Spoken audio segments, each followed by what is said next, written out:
Hello hello hello, कैसे हैं आप लोग। मैं हूं अभिषेक आनंद, आपका फिजिक्स टीचर। तो इस ब्रिज कोर्स के 11th लेक्चर में आपका स्वागत है। लास्ट क्लास में हम लोग डिफरेंशिएशन के कुछ रूल्स और चेन रूल की बात कर रहे थे, और साथ में हम लोगों ने बोला था कि अगले क्लास में इंक्रीजिंग और डिक्रीजिंग फंक्शन की बात करेंगे और साथ में मैक्सिमा मिनिमा पे बात करेंगे। ऐसे डायरेक्टली आपको फार्मूला के तौर पे हम मैक्सिमा मिनिमा बता सकते हैं, जैसे एच सी वर्मा में दिया हुआ है, ठीक है। और फिजिक्स के लिए सफिशियंट है, कोई दिक्कत नहीं। बट हम चाहते हैं कि आप सिर्फ फार्मूला मत रटो, आप थोड़ा सा आइडिया लो कि मैक्सिमा मिनिमा की कहानी क्या है ना। तो आज मैं आपको इंक्रीजिंग फंक्शन, डिक्रीजिंग फंक्शन और उसके बाद मैक्सिमा और मिनिमा की कहानी सुनाता हूं। तो स्टार्ट करें पक्का। और हाँ, आप होमवर्क जरूर करते जाएं। आप पेस एक तरफ से सारा पेस ट्राई कीजिए, ठीक है। आपको मिल रहा होगा प्रैक्टिस एक्सरसाइज सीट, उसका पीडीएफ नीचे लिंक में जुड़ा हुआ होगा, ठीक है। चलो, तो आज हम लोग बात करेंगे इंक्रीजिंग फंक्शन की। पहले सिंपल सा फंडा है कि इंक्रीजिंग फंक्शन का मतलब क्या।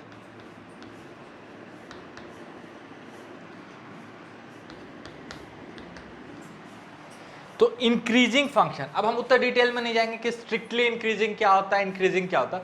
सिंपली इंक्रीजिंग फंक्शन का मतलब होगा कि अगर आप x में बढ़ रहे हो तो करस्पॉन्डिंग y का वैल्यू बढ़ना चाहिए। मतलब अगर हम बोलते हैं कि y is a function of x, it can be any function, y can be sin x, y can be tan x, y can be mod sin x, any function. Here y is some function of x, ठीक है। y x का function, तो इसका कुछ graph draw करोगे। मान लो इसका graph ऐसा, ध्यान से ऐसा कुछ ग्राफ, ठीक है सर, अच्छी बात। अब थोड़ा सा इसमें आइडिया लेते हैं कहां पे फंक्शन इंक्रीजिंग है और कहां पे फंक्शन डिक्रीजिंग है, और इंक्रीजिंग का मतलब क्या होता है और डिक्रीजिंग का मतलब क्या, ठीक है।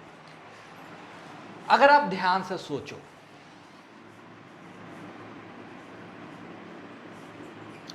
अभी कैलकुलस में नहीं जा रहे, सिंपली आपको ज्योमेट्री से बता रहा।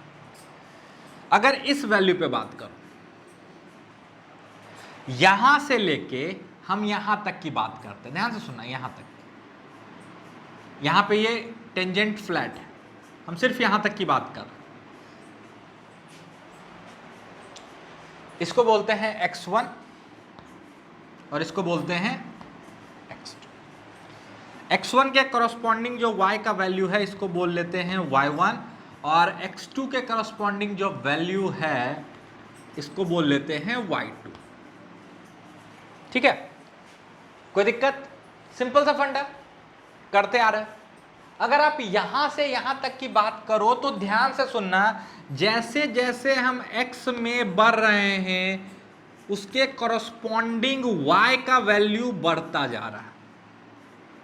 देखो ना, x में आगे जाने पे y बढ़ रहा, x में आगे जाने पे y बढ़ रहा, हाँ कहीं कम बढ़ रहा है कहीं ज्यादा बढ़ रहा है, अभी उसकी बात नहीं कर रहे हैं। कम बढ़ रहा है कि ज्यादा बढ़ रहा है अभी उसकी बात नहीं कर रहे हैं। अभी सिर्फ हम ये बता रहे हैं कि जैसे जैसे हम x में बढ़ रहे हैं कॉरस्पॉन्डिंगली y का वैल्यू भी बढ़ता जा रहा है। यानी अगर यहां से लेके यहां तक की बात करें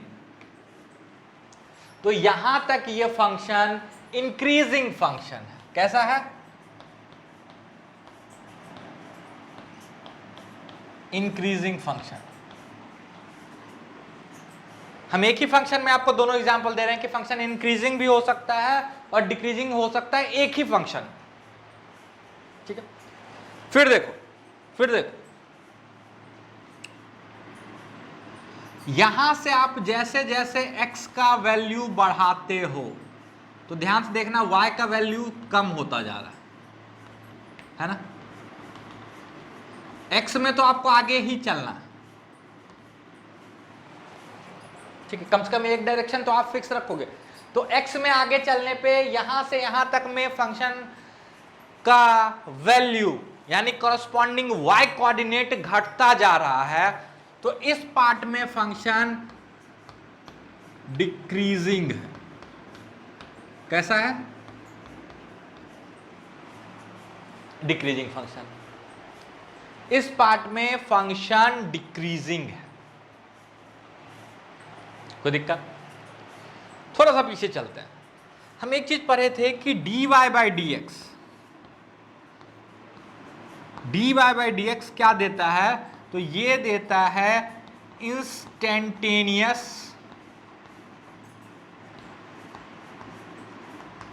रेट ऑफ, ध्यान से सुनते जाना, change of y with respect to x। dy by D X y के बदलने का रेट देता है with respect to increase in x। ठीक है, x में इंक्रीज के रिस्पेक्ट में y का इंक्रीज क्या है, रेट क्या है? थोड़ा सा और डिटेल में जाते हैं। अगर किसी फंक्शन की बात करते हैं, ध्यान से सुनना, ठीक है, और हम जानना चाहते हैं कि फंक्शन जब इंक्रीजिंग हो तो वो अपने dy बाई डी एक्स से कैसे रिलेटेड हो सकता है, क्या कोई रिलेशन है भी कि नहीं? तो एक तो तरीका है ये बताने का कि फंक्शन इंक्रीजिंग है कि नहीं किसी दायरे में, तो अलग अलग आप x का वैल्यू डालो, ठीक है, और चेक करो कि y का वैल्यू बढ़ रहा है कि नहीं। लेकिन इसमें धोखा हो सकता है। क्या धोखा हो सकता है? कि आप x का वैल्यू मान लो एक एक यूनिट से बढ़ा रहे हो, तो हो सकता है वो फंक्शन ऐसा ऐसा हो। आपने यहां चेक करा तो आप बोले फंक्शन इंक्रीजिंग है, और आपने फिर यहां चेक करा तो आप बोले फंक्शन सर कहीं बढ़ रहा है कहीं घट रहा है, पता ही नहीं चल रहा है ना। या हो सकता है यहां और यहां बराबर हो, तो आप बोले कि अच्छा सर आपने इन जिन दो पॉइंट पे चेक करा, ध्यान से सुनना, जिन दो पॉइंट पे चेक करा आपने देखा बराबर आ गया, जबकि बीच में वो बढ़ा भी था और घटा भी था। ध्यान से सुनना, हम पॉइंट वाइज चेक करने के लिए क्यों नहीं बोल रहे हैं? इससे क्या हो सकता है ना कि हो सकता है बीच में फंक्शन बढ़ा भी और घटा भी हो, बट आपको पता ही नहीं चला कि वहां पे फंक्शन बढ़ रहा है कि घट रहा है। अरे है ना, आपने यहां चेक करा, आपने यहां चेक करा और आपने यहां चेक कर लिया, देखो तीनों जगह फंक्शन क्या आ गया? सेम आ गया। अब आप बोलोगे सर नहीं तो फंक्शन बढ़ रहा नहीं तो घट रहा, लेकिन देखो बार बार घट रहा बढ़ रहा घट रहा बढ़ रहा है ना, तो धोखा हो जाएगा। हो सकता है ना साइन में जैसे आपको बोले कि देखो भाई y equal to sine X एक फंक्शन है, बताओ इंक्रीजिंग फंक्शन है कि डिक्रीजिंग फंक्शन है? आपने बोला सर साइन जीरो चेक कर लेते हैं, तो सर साइन जीरो मेरा आ गया जीरो, और एक बार पाई पे चेक कर लेते हैं सर, तो साइन पाई क्या आ गया सर? जीरो। सर ये ना तो बढ़ रहा ना तो घट रहा, जबकि ऐसा नहीं है। अगर आपको साइन का ग्राफ याद है तो ये कुछ ऐसा था, ये पाई बाई टू था, वैल्यू 1 था, और ये पाई बाई टू था, ये 0 था, ये पाई था। तो 0 से पाई बाई टू के बीच में देखो ये बढ़ रहा है, और पाई बाई टू से पाई के बीच में ये घट रहा है ना। 0 से पाई बाई टू के बीच में ये बढ़ रहा है, और पाई बाई टू से पाई के बीच में ये घट रहा है। तो 0 से पाई के बीच में इंक्रीजिंग फंक्शन है, और पाई बाई टू से पाई के बीच में डिक्रीजिंग फंक्शन है। तो पॉइंट वाइज चेक करना तो बेवकूफी है। तो क्या करें, वापस आते हैं। Sir D Y by D X देता है instantaneous rate of change of y with respect to x। dx very small change in x। dx है क्या? Very very small change in x, यानी x का फाइनल वैल्यू माइनस x का initial value. भले बहुत छोटा है लेकिन है तो चेंज, ठीक है। और dy क्या है? Final value of y minus initial value of y। भले ही बहुत छोटा चेंज है, बहुत छोटा चेंज है, बट है तो चेंज, और है भी बहुत छोटा। मतलब ये इंस्टेंटेनियस रेट ऑफ चेंज बता रहा है, उस जगह पे रेट ऑफ चेंज बता रहा है, मतलब उस जगह पे फंक्शन बढ़ रहा है कि घट रहा है। नहीं समझ में आया? dy by dx is the instantaneous rate of change of function with respect to x। हाँ सर, ये तो अच्छी बात है। यानी अगर हम यहां पे देखना चाहें कि फंक्शन बढ़ता हुआ है कि घटता हुआ, ठीक है, तो आप देखो, आप ऐसा समझो, ये मेरा x और y है, ये x है, ये y है। बिल्कुल ध्यान से सुनना, बिल्कुल ध्यान से सुनना। यहां मान लो हम चेक कर लिए x, ये मेरा x है, ठीक है, और इससे बहुत बहुत कम आगे क्या होगा, dx। ये होगा x, तो ये होगा x प्लस dx। हम बहुत दूर दिखा रहे हैं आपको समझाने के लिए, बट है ये बहुत छोटा, x प्लस dx। बिल्कुल ध्यान से सुनते जाना। ये पॉइंट है x, ये पॉइंट है x प्लस dx, जहां पे कि dx तो पॉजिटिव है क्योंकि हम आगे बढ़ रहे हैं। अब अगर हम पाते हैं, ध्यान से सुनना, अब अगर हम पाते हैं कि मेरा y जो है, ये जो है dy, y में जो छोटा सा चेंज आया, यहां ये बहुत बड़ा दिख रहा है आपको, हम इसको ऐसे भी दिखा सकते हैं जूम करके, करोड़ों गुना जूम किए, तो ये मेरा x है, ये मेरा x प्लस dx है, ये वाला, ये dx है, और y में क्या चेंज आया, तो सर इस दौरान y में चेंज आया dy। ध्यान से सुनना, ये बहुत अरबों गुना जूम किए हैं तब ऐसा हुआ है, अदरवाइज ये दोनों पॉइंट बिल्कुल पास ही है ना, टेंजेंट, तभी तो टेंजेंट होगा। अरे होगा,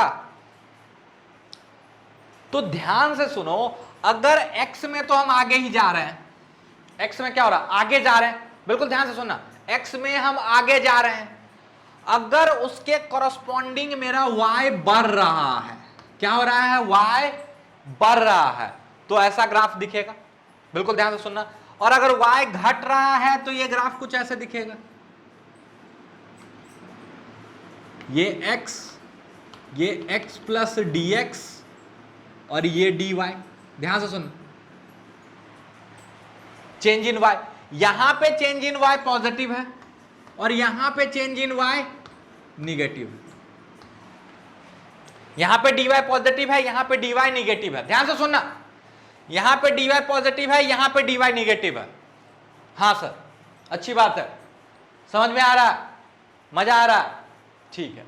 मान लो ऐसा कोई फंक्शन यहां से हम काट ले रहे हैं, बहुत छोटा सा हिस्सा काट ले रहे हैं, बहुत छोटा सा, और इसको बहुत गुना जूम करेंगे तो कुछ ऐसा दिखेगा।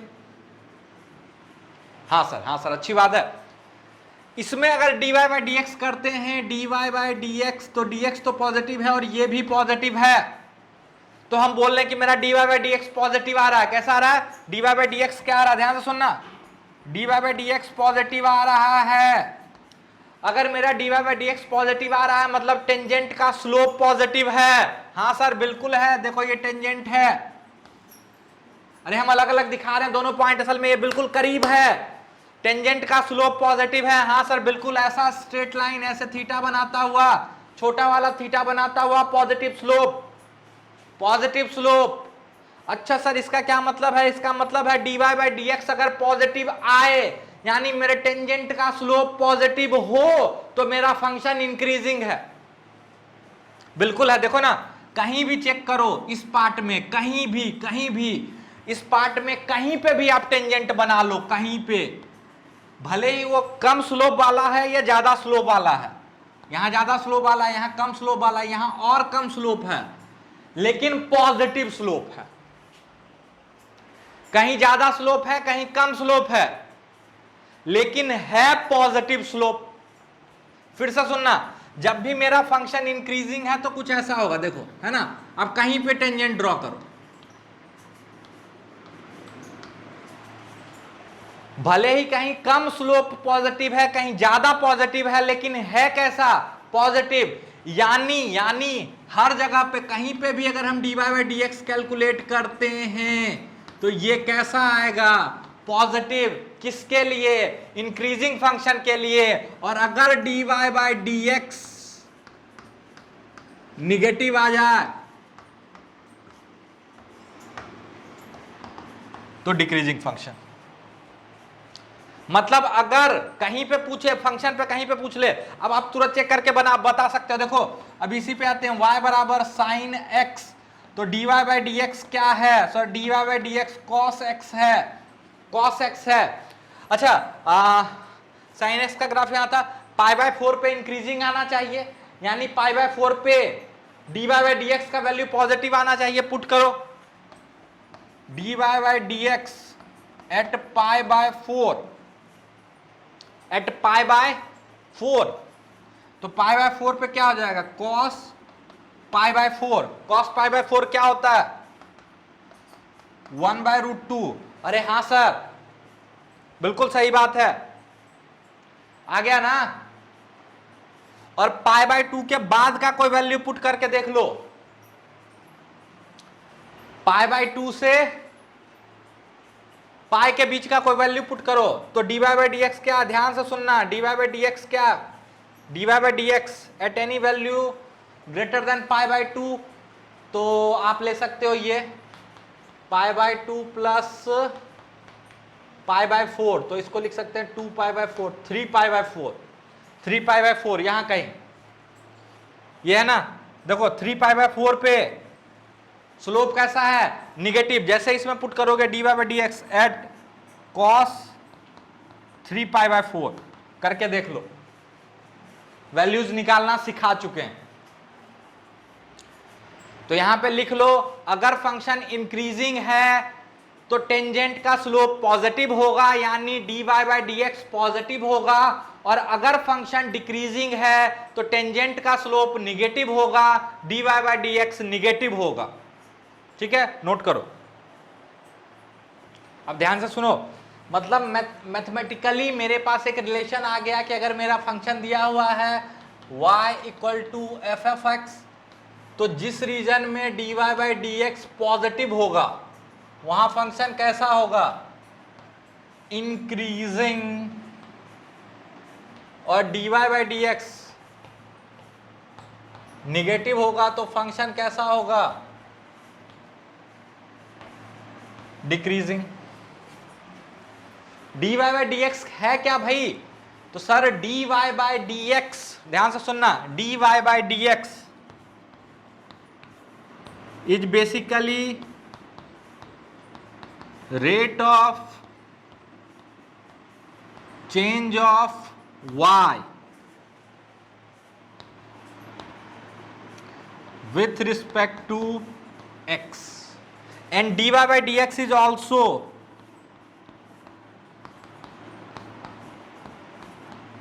slope of tangent line। Tangent line का स्लोप भी dy बाई डी एक्स है, और dy by D X function के बढ़ने और घटने का रेट भी है, rate of change of y with respect to x। ये फंक्शन के बढ़ने और घटने का रेट है। फंक्शन बढ़ रहा है, ध्यान से सुनिए, फंक्शन बढ़ रहा है मतलब फंक्शन इंक्रीजिंग है तो dy by D X positive होगा। फिर से सुन, अगर y is a function of x दिया हुआ है और dy by D x greater than 0 है, दैट मीन्स फंक्शन बढ़ रहा है, that means function is increasing. And if dy by D X is less than 0, that means function is decreasing, because dy by dx gives you rate of change of y with respect to x, and dy by dx also gives you slope of tangent line। तो जहां पे tangent line का slope positive है वहां function increasing है, और जहां पे टेंजेंट लाइन का स्लोप निगेटिव है वहां फंक्शन डिक्रीजिंग है। कोई दिक्कत? पक्का याद रह जाएगा। आगे चलें, ध्यान से सुनो। अब एक परेशानी आपके सामने रखते हैं, एक परेशानी आपके सामने रखते हैं, एग्जाम्पल के थ्रू सीखते हैं।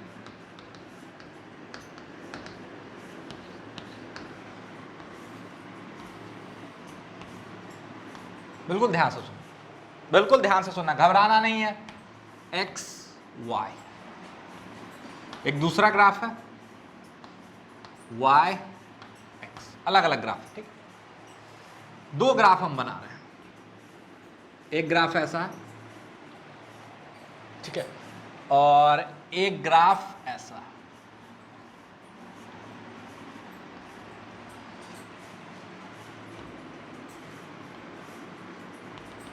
ये ए है, इसका नाम बी रखते हैं, सी डी। इसमें बताओ कौन सा फंक्शन इंक्रीजिंग है और कौन सा फंक्शन डिक्रीजिंग है। स्क्रीन पॉज करो, खुद से ट्राई करो, स्क्रीन पॉज करो, खुद से ट्राई करो, स्क्रीन पॉज करो, खुद से ट्राई करो। चलो, अगर आप ध्यान से देखोगे तो दोनों का दोनों फंक्शन इंक्रीजिंग फंक्शन है। कैसे? तो जैसे जैसे हम x में बढ़ रहे हैं वैसे वैसे y का वैल्यू बढ़ रहा है, लॉजिक नंबर 1। जैसे जैसे हम x में बढ़ रहे हैं वैसे वैसे y का वैल्यू बढ़ रहा है, लॉजिक नंबर 1। यानी दोनों में x में बढ़ने पे y बढ़ रहा है, मतलब दोनों का दोनों इंक्रीजिंग फंक्शन है। लॉजिक नंबर 2, सर दोनों में कहीं पे भी टेंजेंट ड्रॉ कर लो, दोनों में कहीं पे भी टेंजेंट ड्रॉ कर लो, हमेशा पॉजिटिव स्लोप वाला टेंजेंट बन रहा है। सर दोनों में कहीं पे टेंजेंट ड्रॉ कर लो, हमेशा पॉजिटिव स्लोप वाला टेंजेंट बन रहा है। बिल्कुल, दोनों में कहीं पे भी टेंजेंट ड्रॉ कर लो, हमेशा पॉजिटिव स्लोप वाला टेंजेंट बन रहा है। याद करो, ये पॉजिटिव स्लोप, ये इनफाइनाइट स्लोप, ये नेगेटिव स्लोप बता चुके हैं। चाहे कम चल रहे हो या ज्यादा चल रहे हो, पॉजिटिव स्लोप बिल्कुल सीधा इनफाइनाइट, और आगे जाने पे अगर उतरना शुरू हो गया तो निगेटिव स्लोप। ध्यान से देखो, पॉजिटिव स्लोप, पॉजिटिव स्लोप। अलग बात है कि इसमें स्लोप और बढ़ रहा और इसमें स्लोप घट रहा है। ध्यान से देखो, दोनों में बेसिक डिफरेंस क्या है। इसमें स्लोप भी बढ़ रहा, फंक्शन तो बढ़ ही रहा, फंक्शन तो बढ़ ही रहा, स्लोप भी बढ़ रहा। इसमें फंक्शन तो बढ़ रहा है बट स्लोप ज्यादा, कम, कम और कम। डिफरेंस समझ में आ रहा? अगर हम फर्स्ट डेरिवेटिव की बात करें तो हम बोलेंगे dy by dx is greater than 0 for this function and dy by dx is also greater than 0 for this function, क्योंकि दोनों में टेंजेंट का स्लोप पॉजिटिव है ना। dy by dx क्या देता है? Rate of change of y with respect to x। अगर y बढ़ रहा है तो dy by dx पॉजिटिव होगा, यानी हम बोलेंगे rate of change of y with respect to x is positive. अगर y घट रहा है तो हम बोलेंगे rate of change of y with respect to x is negative. यहां तक की बात समझ में आ रही है? अब अगर अगला पार्ट पूछे कि भाई इन दोनों में दोनों का दोनों इंक्रीजिंग फंक्शन है, दोनों का दोनों इंक्रीजिंग फंक्शन है। देखो, हम बहुत तेजी से बोलते हैं, ठीक है, तो अगर परेशानी हो तो स्पीड कम कर लेना, लगे मास्टर स्लो चल रहा है तो स्पीड बढ़ा लेना। ये आपके हाथ में है ना, टेक्नोलॉजी का कमाल। पॉज कर लेना, थोड़ा सा राहत की सांस ले लेना, फिर से पढ़ना, ठीक है। क्योंकि जब आप कोई काम कर रहे होते हो जिसमें आपको मजा आ रहा होता है ना, तो एनर्जी लेवल बहुत हाई हो जाता है। तो मेरे साथ वही होता, जब हम पढ़ा रहे होते हैं, the thing I love the most in this world, तो मेरा एनर्जी लेवल बहुत हाई हो जाता है, ठीक है। तो उसके लिए माफ करें। फिर से बात करते हैं, दोनों फंक्शन को अगर आप ध्यान से देखते हो तो दोनों में दोनों जैसे जैसे x को बढ़ा रहे हैं वैसे वैसे y बढ़ रहा है। That means dy by dx is greater than 0. Rate of change of y with respect to x is greater than 0. दोनों में टेंजेंट का स्लोप पॉजिटिव है, दोनों में dy by dx पॉजिटिव है। लेकिन हम देख पा रहे हैं कि इसमें dy by dx क्या है? dy by dx is also slope। dy by dx is also slope, है कि नहीं है? तो देख रहे हैं कि भाई इसमें स्लोप बढ़ रहा है, फंक्शन तो बढ़ ही रहा, dy by dx भी बढ़ रहा है। देखो ध्यान से सुनना, ध्यान से सुनना, अगर y बढ़ रहा है तो dy by dx पॉजिटिव है ना, अगर y बढ़ रहा है तो dy by dx पॉजिटिव है, लेकिन अगर स्लोप बढ़ रहा है x के साथ तो क्या हम ये नहीं लिख सकते हैं कि dm by dx भी positive? What is m? What is m? m is slope. अरे अगर y x के साथ बढ़ रहा है, ध्यान से सुनना, फंक्शन x के साथ बढ़ रहा है तो लिखते हैं dy by dx पॉजिटिव, और अगर स्लोप भी x के साथ बढ़ रहा है तो क्या हम नहीं लिख सकते हैं dm by dx is positive? जैसे जैसे x बढ़ा रहे हैं वैसे वैसे हम बढ़ रहा है। हाँ सर, बिल्कुल सही बात। अब बेसिक डिफरेंस क्या है, इसमें dy by dx greater than 0 है और साथ में इसमें dm by dx भी ग्रेटर देन 0, मतलब स्लोप भी बढ़ रहा। What is m? m is slope. तो what is dm by dx? तो rate of change of slope. What is dy by dx? तो rate of change of y। तो y बढ़ रहा है तो dy by dx पॉजिटिव, और slope बढ़ रहा है तो dm by dx पॉजिटिव। कुछ समझ में नहीं आया? वापस जाओ, रिवाइंड करो, फिर से देखो। dy by dx is the rate of change of y with respect to x। तो अगर y बढ़ रहा है तो dy by dx को पॉजिटिव आना पड़ेगा। ध्यान से सुनना, dy by dx is the rate of change of y with respect to x, और अगर y बढ़ रहा है तो dy by dx को पॉजिटिव आना पड़ेगा। उसी तरह अगर m बढ़ रहा है तो dm by dx को भी पॉजिटिव आना पड़ेगा। हाँ सर, आना पड़ेगा, बिल्कुल आना पड़ेगा। और इसमें अरे हम बिल्कुल आसान करेंगे, देखो बिल्कुल अलग तरीके से आपको बताएंगे। इसमें आप बोलोगे अच्छा सर इसमें dy by dx तो पॉजिटिव आएगा, लेकिन इसमें स्लोप घट रहा है सर, है तो पॉजिटिव लेकिन घट रहा। अरे स्लोप है पॉजिटिव लेकिन घट रहा। अब बोलोगे सर पॉजिटिव भी है घट भी रहा, बिल्कुल, पहले 8 फिर 7 फिर 6 फिर 5, है कि नहीं पॉजिटिव, और घट रहा है कि नहीं? हाँ सर, मतलब अगर बढ़ रहा फंक्शन तो उसके लिए तो लिख दिए dy by dx is greater than 0 because function is increasing, y is increasing, but slope is decreasing. मतलब इसमें क्या लिखना पड़ेगा? And dm by dx is less than 0, dm by dx is less than 0। हाँ सर, ये difference है दोनों में, है ना? तो यहां तक नोट डाउन करो, हम आपको इसको सेकेंड डेरिवेटिव के फॉर्म में लिख के दिखाएंगे, ठीक है? यहां तक जल्दी से नोट डाउन करो, स्क्रीन पॉज करो, नोट डाउन करो। चलो चलो चलो चलो चलो, मजा आ रहा है, मजा आ रहा है। अच्छा फिर से आता, थोड़ा सा m क्या था भाई? तो m था मेरा स्लोप, और व्हाट इज m? तो m is basically dy by dx। अच्छा सर, हाँ सर, अच्छी बात है सर। अगर हम dm by dx की बात करें, dm by dx which is rate of change of slope, rate of change of slope, तो इसको ऐसे भी तो लिखा जा सकता है, ध्यान से देखना, dy by dx, और m क्या है? तो m तो सर dy by dx है। अरे m एक्चुअली में क्या है? dy by dx, यानी ये बेसिकली y का डबल डेरिवेटिव है ना? फंक्शन का सेकेंड डेरिवेटिव है।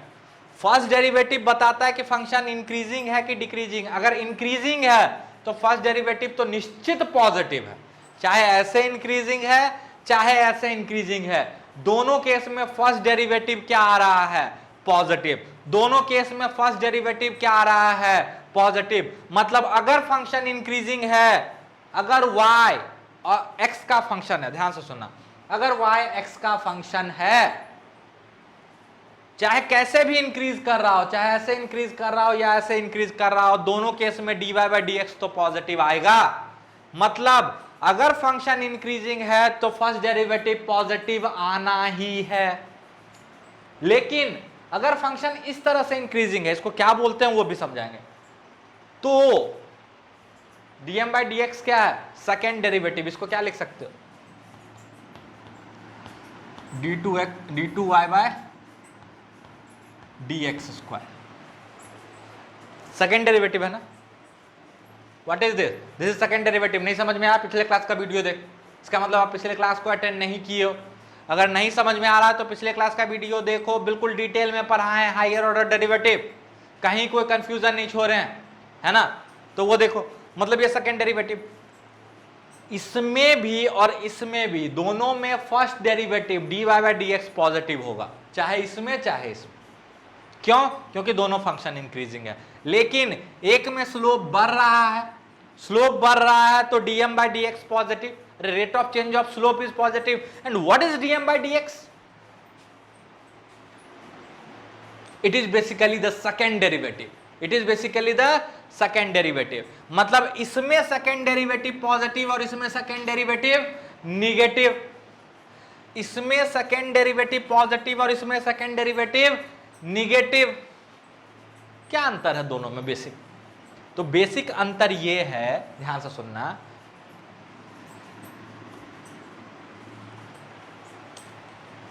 कभी भी ऐसा शेप हो ना तो इसको बोलते हैं कॉनकेव अप और इसको बोलते हैं कॉनकेव डाउन। जहां ऐसे वाला गुफा हो, ऐसे अंदर की तरफ धंस रहा हो, तो इसको बोलते हैं कॉनकेव डाउन, उल्टा कटोरा।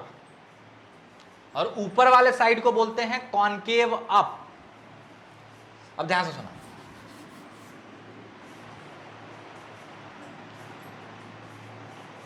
हाँ फिर से बोलते हैं,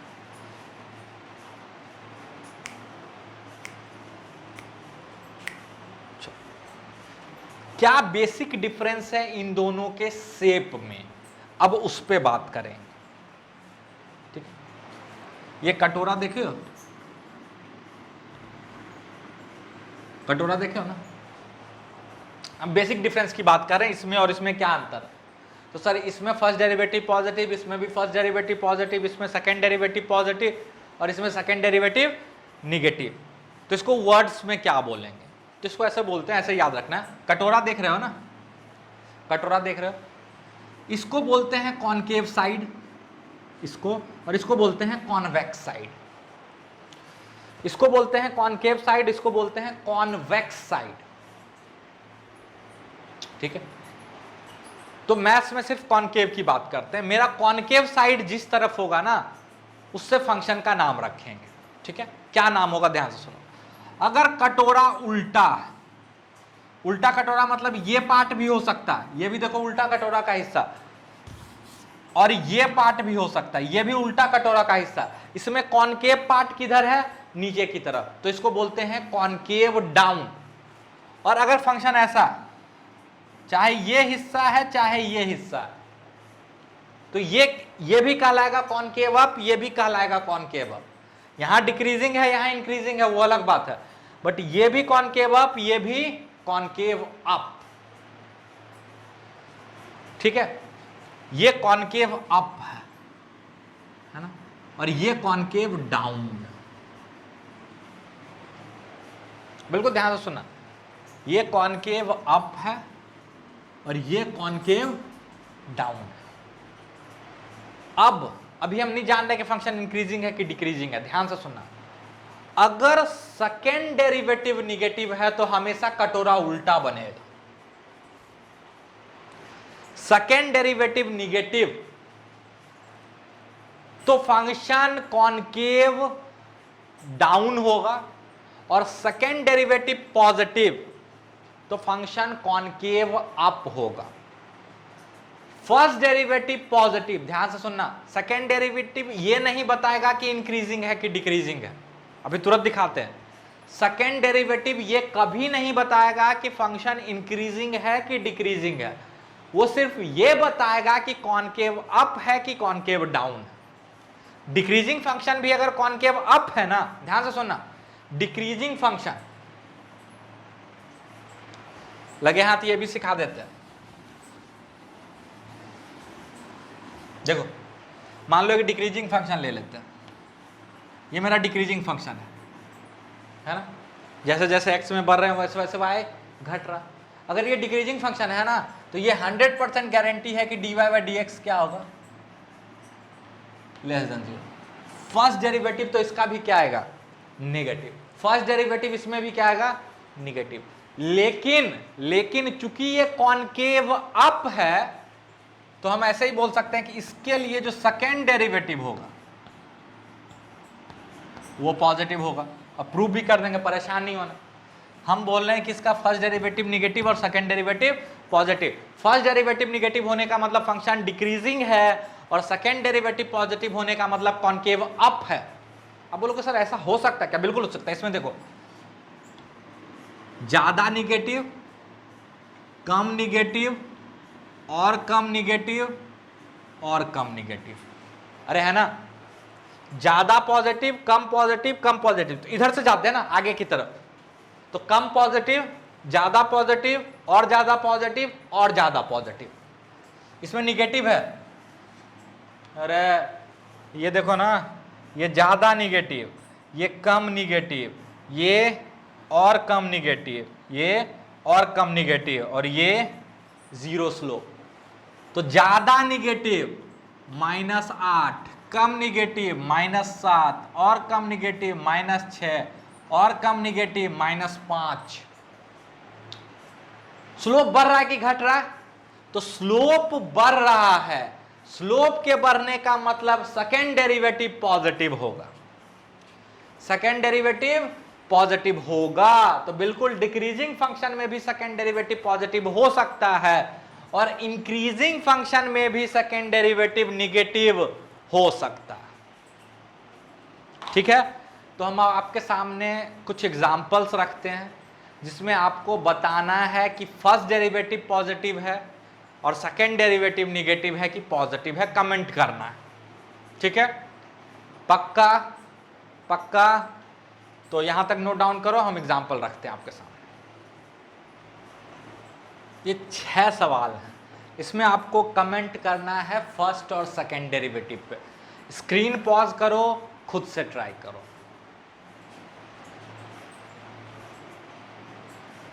चलो, increasing function dy by D X positive, concave up d2y by D x square भी पॉजिटिव। अगेन इंक्रीजिंग फंक्शन, और अगर इंक्रीजिंग है तो इसमें भी dy by D X positive, लेकिन कॉनकेव डाउन, तो सेकेंड डेरिवेटिव नेगेटिव। ऐसे भी सोच सकते हो, पहले पॉजिटिव, कम पॉजिटिव, और कम पॉजिटिव, और कम पॉजिटिव, है ना? इसमें बताओ, इसको छोड़ देते हैं, पहले उन दोनों को करते हैं, फिर नीचे वाला दोनों अलग से करेंगे। ठीक है? ठीक है, बताओ। Decreasing function, first derivative less than 0। नालायक, हम बड़ा वाला साइन लगाया तो कुछ बच्चे लिख भी लिए, है ना? चलो, इसमें कॉनकेव डाउन, कॉनकेव डाउन मतलब स्लोप घट रहा है, बिल्कुल घट रहा है। देखो, कम निगेटिव, ज्यादा निगेटिव, और ज्यादा निगेटिव, और ज्यादा निगेटिव, है ना? तो स्लोप घटना मतलब d2y by D x square भी निगेटिव। चलो, इसमें dy बाई डी एक्स तो निगेटिव बट कॉनकेव अप, तो d2y by D x square positive. ठीक है, इन दोनों में बताओ। सर ये तो इंक्रीजिंग है, पॉजिटिव स्लोप, बिल्कुल सही। ये डिक्रीजिंग है, निगेटिव स्लोप।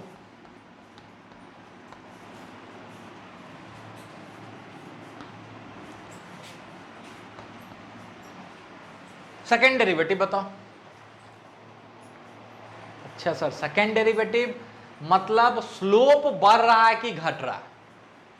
सर इसमें तो स्लोप ना तो बढ़ रहा है ना तो घट रहा। देखो सर, जितना स्लोप यहां उतना ही स्लोप यहां उतना ही यहां, अरे सेम ही लाइन है ना, मतलब स्लोप में कोई चेंज नहीं आ रहा है, मतलब स्लोप कांस्टेंट है, भले पॉजिटिव है बट कांस्टेंट है।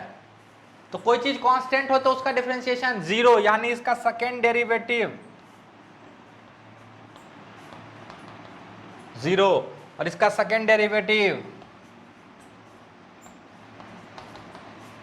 जीरो। क्या है सेकेंड डेरिवेटिव? जीरो। हाँ सर, बिल्कुल सर, ठीक है।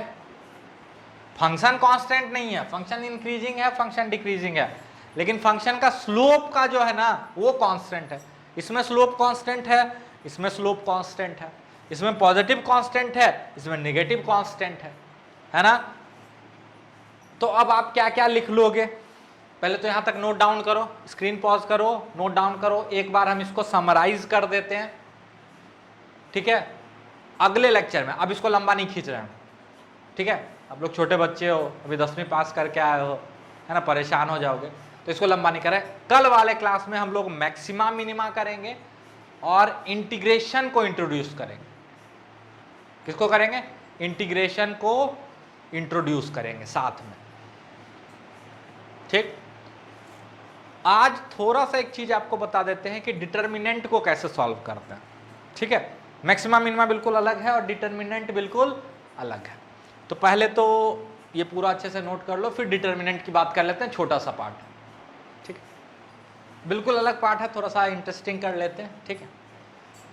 तो बस हम डिटर्मिनेंट को सॉल्व करना सिखा रहे हैं, बाकी उसके बारे में और कुछ नहीं बता रहे आपको, ठीक है। याद रखिएगा, जो बता रहे हैं, जो तरीका है, बस उसको फॉलो करना। Determinant,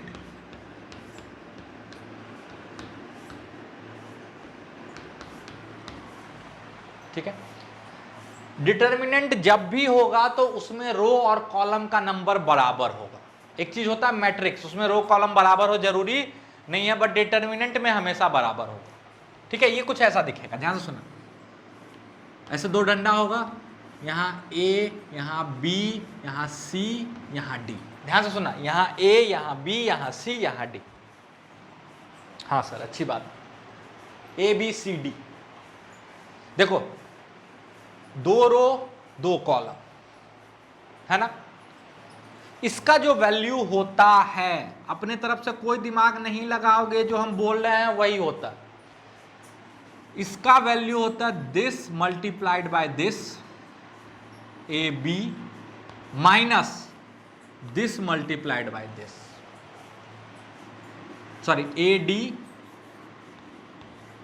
into C B. बिल्कुल ऐसे ही लिखोगे और कोई कंफ्यूजन नहीं होना चाहिए। इसको बोलते हैं 2 इंटू 2 डिटर्मिनेंट, ठीक है, दो रो दो कॉलम, ठीक है। और इसका आंसर आएगा A D minus C B. यानी अगर हम आपके पास ऐसे लिख दें 1894, तो इसका वैल्यू क्या होगा? इसका वैल्यू होता है, एक पर्टिकुलर वैल्यू होता है। क्या होता है सर वो वैल्यू? तो वो वैल्यू होता है this multiplied by this, left से राइट वाला, ठीक है। ये नहीं कि पहले इसको कर लिए। तो 1 इंटू 4, 4 माइनस 9 इंटू 8, 72। इसका आंसर है -68, ठीक है। आप खुद से ट्राई करो। 2 minus 3 4 8।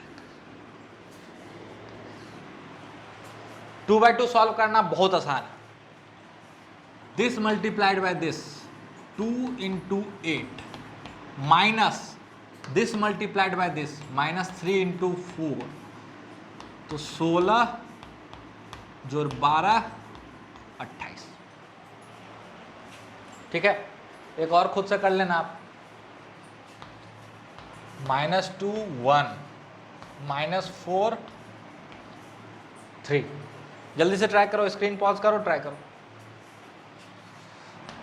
This multiplied by this -6 minus this multiplied by this -4, तो -6 + 4 -2। ठीक है, यहां तक नोट डाउन करो जल्दी से। अब एक ये डिटर्मिनेंट है, 3/3 हम आपको सिखा देंगे तो आगे का आप अपने आप सीख जाओगे। ठीक है, एक बार 3/3 सिखा दिए तो 4/4 5/4 सब कर लोगे, सब टाइम पास है ना। अब क्या है, इसको कैसे करें सर? 2 वाला में तो समझ में आ रहा, this into this minus this into this, इसको कैसे करें? ध्यान से सुनना, डिटर्मिनेंट को किसी भी रो या किसी भी कॉलम के अलोंग एक्सपेंड किया जा सकता है। किसी भी रो किसी भी कॉलम के अलोंग एक्सपेंड किया जा सकता है। किसी भी रो किसी भी कॉलम के अलोंग एक्सपेंड किया जा सकता है। इसका क्या मतलब है, पहले तो वो सीखेंगे।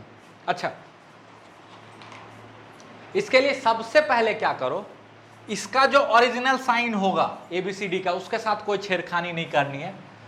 ऊपर में सब में साइन लगाओ, प्लस से शुरू करोगे और अल्टरनेट चलोगे, प्लस, बिल्कुल अल्टरनेट चलना, plus minus plus minus plus minus plus minus plus, ये लगा के छोड़ दो। ठीक है, सब में अल्टरनेट, और ये गोल वाले के साथ ओरिजिनल साइन में कोई चेंज नहीं करना है। अब इसको किसके अलोंग एक्सपेंड करना है, ये आपकी मर्जी। फर्स्ट रो के अलोंग कर सकते हो, सेकेंड रो के अलोंग कर सकते हो, थर्ड रो के along, first column, second column, third column. हम 1-2 करके दिखाते हैं और सबका आंसर सेम आएगा। इसमें सॉल्व करने की जरूरत नहीं, ABCD है, परेशान हो जाओगे। नंबर से कर लेना, सेम आएगा, नंबर भी डालेंगे हम। ठीक है, इसका क्या मतलब है, ध्यान से सुना। पहले हम करते हैं फर्स्ट रो के अलोंग। फर्स्ट रो के अलोंग करेंगे तो बस फर्स्ट रो, ये नहीं कि फर्स्ट के अलोंग भी कर दिए, सेकंड के अलोंग भी कर दिए, थर्ड के अलोंग भी कर दिए, गलत आएगा आंसर। फर्स्ट रो तो मतलब सिर्फ फर्स्ट रो, सेकेंड रो मतलब सेकेंड रो, थर्ड रो मतलब थर्ड रो। ठीक है, ध्यान से सुनो। मान लो हम फर्स्ट रो के अलोंग कर रहे हैं। ठीक है, A से स्टार्ट करना है, A के आगे में ये एक्स्ट्रा साइन रखना जो ऊपर में लगाए। ठीक है, तो क्या होगा, ये प्लस, और A का जो साइन है वो तो रहने ही देना, वो मत चेंज करना, A। ठीक है, A अगर माइनस है तो माइनस है, प्लस है तो प्लस। इसमें मल्टीप्लाई हो जाएगा एक 2/2 का डिटर्मिनेंट। अब बोलोगे सर यहां तो 3/3 है, बिल्कुल। अब A में मल्टीप्लाई होगा एक 2/2, और 2/2 तो सॉल्व करना आता है। सर कौन सा 2/2 होगा, तो ध्यान से सुनना। A ले रहे हो ना, तो A जहां है इसको और इसको गायब कर दो, भूल जाओ। यानी A लिए तो ये मरा और ये मरा। अच्छा सर ये 2/2। अब इसमें प्लस माइनस साइन नहीं देखने का है ना, इसके प्लस माइनस साइन से कोई मतलब नहीं है। मतलब अच्छा तरीका तो ये होगा, ये तो हम सब में लगा दिए ना। एक अच्छा तरीका जो हमको पसंद है, सिर्फ उसी में प्लस माइनस लगाओ, सिर्फ उसी में प्लस माइनस लगाओ जिसके अलोंग एक्सपेंड कर रहे हो, ताकि कोई कंफ्यूजन नहीं हो। लेकिन बच्चे क्या गलती करते हैं ना, अगर यहां से शुरू किए ना तो यहां से ही प्लस माइनस लगाते, नहीं, शुरू तो यहीं से हो। ठीक है, तो कंफ्यूजन ना हो इसलिए ये वाला हम हटा दें, क्योंकि हम फर्स्ट के अलोंग ही कर रहे हैं, तो ये हटा देते। नहीं तो बच्चे इसको भी इंक्लूड कर लेते हैं और बोलते हैं सर गड़बड़ हो गई। अब देखो ना 2/2 बच रहा है, देखो जैसे ही इसको गायब करोगे ना तो एक 2/2 बच रहा है, EFHI। इसको तो सॉल्व करना आता है। अगले पे चलेंगे। अब -B, B का जो साइन है वो तो रहने ही देना, +A -B। अब इसमें मल्टीप्लाई में है ये B, ये मरा, देखो ये और ये 2/2, DG एफ आई, आगे चलें, प्लस सी। ये तो प्लस माइनस एडिशन सब्ट्रैक्शन का है, लेकिन ये मल्टीप्लाई में ए के साथ मल्टीप्लाई है, बी के साथ मल्टीप्लाई है, सी के साथ मल्टीप्लाई है। अभी समझ में आ जाएगा जब नंबर से करेंगे ना। सी, ये मरा, ये वाला बचा 2, DE GH, ठीक है। पहले ये लिखो, फिर इसको किसी और के अलोंग एक्सपेंड करके दिखा देंगे और फिर नंबर्स से करवा देंगे, ठीक है।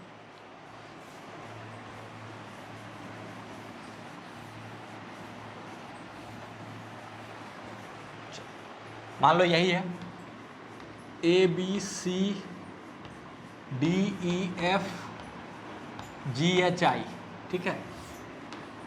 हमको मान लो इसके अलोंग करना है, इसके अलोंग या इसके अलोंग, सेकेंड कॉलम के अलोंग कर लेते हैं,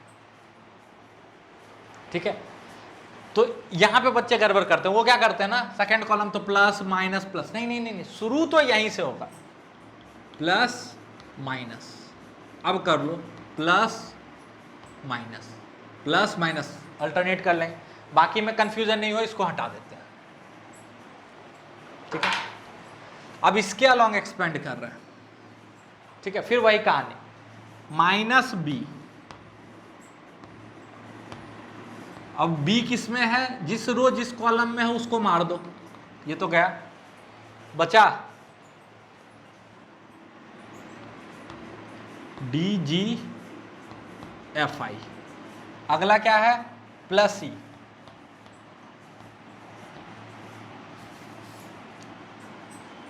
ई मरा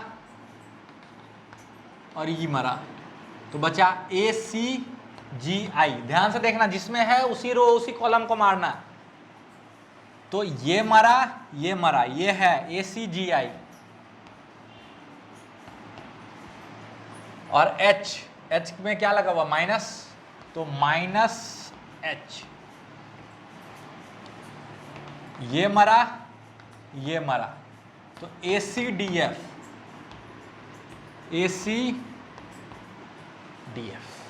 नोट करो, फिर हम इसको एक्सपेंड करके एक नंबर के साथ दिखाएंगे, आपको तुरंत समझ में आ जाएगा। इसको नोट करो जल्दी से। ये जो स्क्रीन पे दिख रहा है, इसको पहले खुद से एक बार सॉल्व करने की कोशिश करो, जो हम बताए हैं उसमें पुट करके। नहीं आ रहा है तो फिर मेरा सॉल्यूशन देखो। पहले फर्स्ट रो के अलोंग कर लेते हैं, किसी के अलोंग कर सकते हो, ठीक है। पहले फर्स्ट रो के अलोंग कर लेते हैं, तो प्लस माइनस प्लस, बाकी में लगाने की जरूरत नहीं है, किसी और के अलोंग करना होगा तो लगा लेना, ठीक है। प्लस टू, ये और ये गया, ये बचा 1 2 2 1, ठीक है। ये माइनस और ये माइनस, देखो -3 माइनस बी।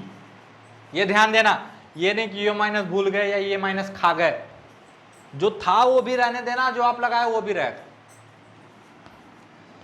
इसके साथ ये गया, बचा -5 2 1 1, -5 2 1 1। अगला प्लस, और 4 तो प्लस में ही है, ये गया, -5 2 1 1, 5 1 1 2। सॉल्व करें, बिल्कुल बेसिक। प्लस टू लिखने की जरूरत नहीं है, 2 into this minus this into this, 1 minus 4 कितना होगा, 1 माइनस 4 -3, और ये माइनस माइनस प्लस, -5 -2 -7, +4 -10 -1 -11, तो ये आ गया -6 -21 -44, तो -50 -21 -71, अब आप होमवर्क में इसके अलॉन्ग करके देखना, ठीक है। इसके अलॉन्ग करोगे तो क्या होगा, प्लस ये माइनस प्लस माइनस। इसके अलॉन्ग आप खुद से ट्राई करना, क्या आंसर आता है यही आना चाहिए, नहीं आता है तो गड़बड़ है पक्का। तो आई होप मजा आया हो, अच्छा लगा हो। अच्छा लगे तो लाइक शेयर सब्सक्राइब करना है ना, और जितने ज़्यादा दोस्तों को हो सके पहुंचाओ ताकि उनकी भी मदद हो, ठीक है। Thank you.